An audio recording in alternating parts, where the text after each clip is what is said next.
Selamat datang di channel YouTube Coach Mama Zain Al Haddad. Jangan lupa subscribe, like, and share.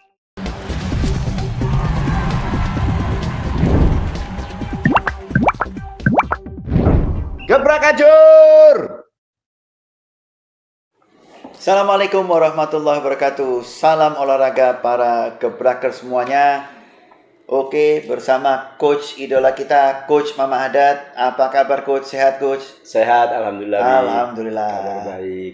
Kita lanjutkan coach ya, pembahasan menarik mengenai Piala Dunia. Kali ini kita akan membahas perebutan peringkat ketiga coach, antara tim Prancis melawan Inggris. Nah, kira-kira bagaimana coach, ini dua tim gagal yang mereka bertemu coach, harus bertemu. Kira-kira menurut coach seperti apa nanti jalannya pertandingannya coach? Oke, Wik. Ini pertandingan dua tim yang terluka, kata orang itu, Wik. Iya. Sama-sama terluka, kalah ya. Tapi Wik, ini menurut saya ini pertandingan Piala Dunia. Event 4 tahun sekali dan membawa nama bangsa dan negara. Jadi menurut saya tetap mereka akan main maksimal karena ini pertandingan membawa nama bangsa dan negara. Saya rasa seperti itu, Wik. Kira-kira nanti bagaimana coach jalannya pertandingan? Apakah kembali seperti pertandingan yang sebelumnya mereka harus berhati-hati, atau pertandingan lebih terbuka karena ini sudah bisa dibilang pertandingan terakhir ini coach ya? Ya, saya kira tergantung nanti dari pelatih, Wik, ya. Pelatih itu pasti dia sudah punya rencana, plan A, plan B, ya kan. Kalau dia masih fight untuk memenangkan pertandingan, dia akan memain full team.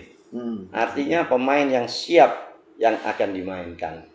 Kecuali kalau dia tidak terlalu berambisi untuk menang, mungkin dia akan memberi kesempatan pemain-pemain cadangan. Karena jangan lupa, Bik, pemain cadangan ini belum tentu jelek loh, Bik.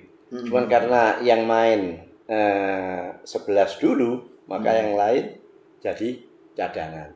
Kalau menurut saya tetap ini pertandingan akan menarik. Apalagi di situ ada bintang-bintang, ada Harry Kane, ada Jude Bellingham, ya kan? Iya. Ada Mbappe, ada Dembele, dan saya yakin Mbappe dia tetap akan fight. Karena apa? Masih ada peluang untuk menjadi top skor. Kenapa? Karena dia sekarang 8. Messi juga 8. Messi kurang 1 pertandingan, Mbappe juga kurang 1 pertandingan. Nah, itu, Bi. Artinya secara pertandingan ini mungkin tetap ada gengsinya ya coach ya. Artinya karena perang bintang juga nih ya. Walaupun ada momen-momen mungkin bisa jadi memberikan kesempatan kepada pemain-pemain yang belum punya jam terbang pada kali ini ya. Mungkin masih ada peluang seperti itu ya coach ya. Nah, kalau menurut saya, Bik, kalau untuk memberi kesempatan 1-2 orang, itu mungkin bisa. Tapi tetap tujuannya adalah memenangkan pertandingan. Tetap. Artinya mungkin dia akan mencoba 1-2 dengan harapan ini kan tenaga baru, tenaganya masih oke. Tapi tetap dipasang itu dalam koridor memenuhi taktik dan strategi. Ingat, taktik dan strategi dipasang itu tujuannya cuma satu. Apa? Memenangkan pertandingan. Nah, apalagi ini Piala Dunia, Bik. Udah berani main-main, Bik. Iya.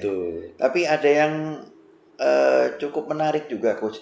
Thomas Tuchel ini sempat menyampaikan bahwa tidak ada pemain yang ingin bermain untuk mencari peringkat ketiga ini coach. Apakah ini memang menurut Tuchel ini, apakah ruh pertandingannya ini sudah tidak ada ruhnya nih pertandingan peringkat ketiga ini, atau salah satu strateginya dari Tuchel untuk melepas beban coach ya, supaya nggak terlalu ekspektasi publik ini tidak terlalu membebani dari timnya coach. Menurut coach seperti apa nih ya? Pelatih profesional tidak boleh mengatakan seperti itu.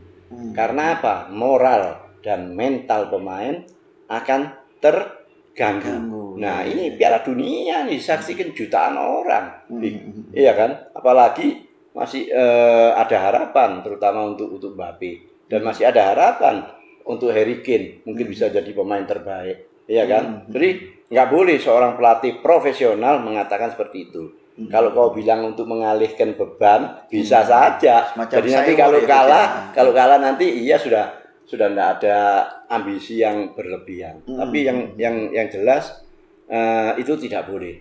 Sepak bola itu adalah sportivitas. Sportivitas inilah yang dituntut. Nah, saya rasa seperti itu, Bik. Oke, tadi coach sempat menyampaikan Mbappe ya coach ya, yang 8 gol secara status dan masih punya satu pertandingan sama dengan Messi coach ya. Artinya menurut coach bagaimana nih coach peluangnya nih dalam kejar-kejaran top skor di Piala Dunia nih coach. Di satu sisi Mbappe ini apakah sekiranya berpeluang untuk menambah pundi-pundi gol melawan Inggris nanti coach? Oke, Bik. Ini akan saya kasih jawaban yang kau juga mungkin nanti akan sedikit kaget. Saya bilang Mbappe lebih punya peluang. Kaget kan? Messi hebat. Nah, kenapa? Saya punya alasan. Ini kan sama-sama bagus, sama-sama hebat, juga sama-sama mencetak 8 gol. Ingat nanti final Messi akan dijaga super ketat seperti pertandingan kemarin lawan Spanyol ya. Kemarin yang Mbappe yang Messi tidak bisa mencetak gol, tapi dia memberikan assist. Nah, ini bisa terjadi nanti.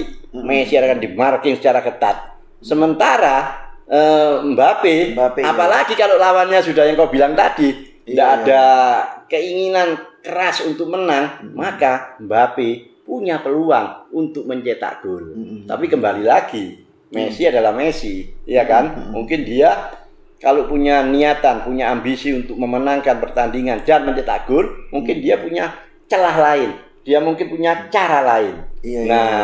Tapi kalau secara umum, teori Mbappe berpeluang. Karena apa? Pertandingan di perguruan juara 3 ini biasanya kurang berbobot. Ya, sementara Messi akan dijaga ketat. Dan sudah terbukti pertandingan kemarin Messi nggak bisa bikin gol karena ketatnya penjagaan itu. Tapi ini teori, teori sepak bola multi kompleks, sulit untuk memanage itu. Semua bisa terjadi, Coach, menarik juga untuk dibahas coach ya. Olise ini sudah 2 pertandingan selalu dijaga ketat coach. Kalau sampai ini terjadi lagi coach pada pertandingan terakhir nih coach, perebutan peringkat ketiga, kalau terjadi Olise kembali dikunci oleh tim Inggris, entah itu oleh Rice atau Anderson, apa yang harus dilakukan oleh tim Prancis coach? Oke, Bik. Menurut aku bisa itu terjadi lagi. Karena Olise dikunci, timnya nggak bisa menang. Tapi ada istilah reading the game, membaca permainan. Di situ nanti dievaluasi secara individu, secara tim. Dan tentu pelatih Prancis tidak bodoh. Dia pasti sudah menyiapkan plan A dan plan B. Kalau Olise dimatikan, apa yang diperbuat? Itu pasti sudah difikirkan. Dan itu diperagakan, dipraktekkan di dalam latihan. Sepak bola ini ada 3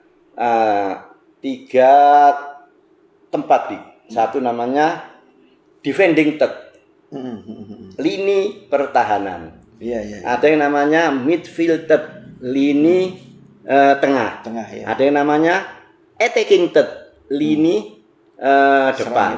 Nah, saya cuma mengira-ngira aja. Saya pernah kan melihat, si tim A ini ternyata ada permainan tanpa melewati lini tengah, lini vital ini. Biasanya kalau tim ini di lini tengahnya kalah tidak bisa bergerak, maka pelatih mengambil inisiatif main dari defended langsung ke attacking third. Dan ini dilakukan oleh tim Inggris, tapi zaman-zaman dulu. Namanya kick and rush, tendang lari. Jadi dari bawah dia tidak melalui tengah.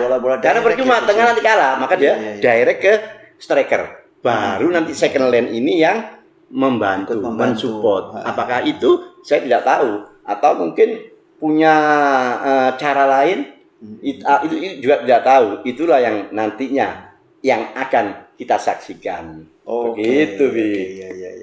Dari sisi Inggris coach, pertandingan terakhir juga kurang maksimal.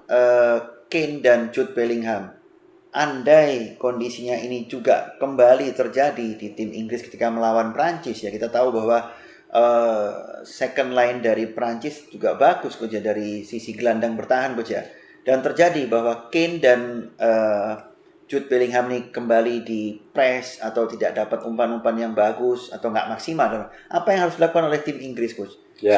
Solusinya apa coach? Kira-kira coach, kondisi seperti itu coach? Oke, saya pikir gini Big. Tuchel sebagai pelatih, dia tidak mungkin akan melakukan kesalahan yang kedua kali. Pasti dia sudah mungkin dia sudah merencanakan satu taktik, satu cara bermain. Itu pasti sudah dibuat oleh pelatih. Karena mereka punya Harry Kane, mereka punya Jude Bellingham. Itu pemain-pemain berbahaya. Saya pikir dia akan memakai satu cara, Big. Apa itu kita belum tahu karena pertandingan belum dimulai. Saya rasa itu, Big. Coach, sedikit pertanyaan tambahan coach. Ya. Ini Harry Kane dan Jude Bellingham ini 6 gol coach. Andai salah satu di antara mereka ini mencetak 1 gol, tentu akan terpacu coach untuk mencetak 1 gol tambahan, yang artinya justru ini semakin seru ya untuk top skor. Apakah ada kemungkinan untuk kedua pemain ini meskipun ada jarak 2 gol coach ya dengan Mbappe dan Messi coach? Gimana menurut coach ya? Big, sepak bola itu tidak ada istilah 1 + 1 2, tidak ada. Sepak bola itu multi kompleks, sulit untuk memanage. Banyak hal-hal di luar nalar bisa terjadi. Apalagi ini bedanya cuma 2 gol. 2 gol ya. Iya kan? Siapa tahu pernah coach. Kane sendiri pernah mencetak 2 gol dan Jude Bellingham pun pernah mencetak 2 gol. Artinya ini sesuatu yang bisa terjadi coach. Tapi apakah bisa terjadi ketika melawan Prancis? Kira-kira peluangnya bagaimana coach? Secara peluang aja coach. Nah, kalau peluangnya memang harus diakui agak susah ya mencetak 2 gol apalagi 3 gol, agak susah. Tapi kemungkinan itu juga ada, bukan pasti tidak ada. Kemungkinan itu ada. Tapi menurut prediksi saya akan susah. Jadi menurut saya yang nanti berpeluang ini kayaknya Messi ya.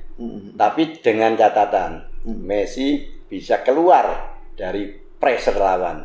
Messi bisa keluar dari penjagaan ketat lawan. Kenapa saya bilang Messi beruntung? Karena serangan-serangan dari Argentina ini dipusatkan ke Messi. Berarti Messi ini punya banyak mendapatkan bola. Di situ dia bisa menembak. Ditambah lagi ada tendangan set piece, tendangan hukuman, Messi yang ambil.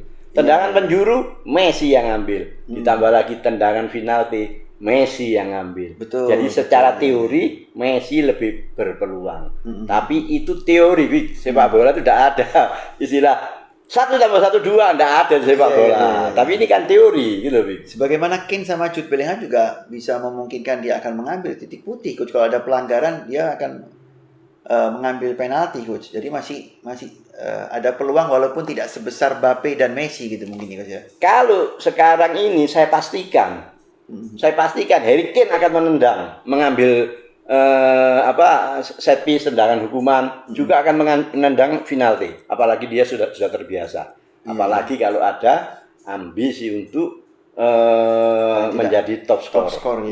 Seru dan menarik. Sebetulnya 3-4 rame juga Inggris sama Prancis. Pertandingan ini masih menarik coach ya. Masih menarik, masih memungkinkan. Dan ingat 4 tim ini, 4 tim ini pantas. Keempatnya ini juara dunia. Pantas. Hanya Prancis kecekluk. Gara-gara pertahanannya membuat kesalahan. Saya udah bilang, siapa yang membuat kesalahan di lini belakang, hati-hati berbahaya. Nah, ya kan? Itu dilakukan oleh Digne ya coach ya. Digne itu. Inggris juga. Inggris juga membuat kesalahan, harus menang 1-0. Kurang 30 menit bertahan. Loh, Argentina masuk nyerang terus. Itu.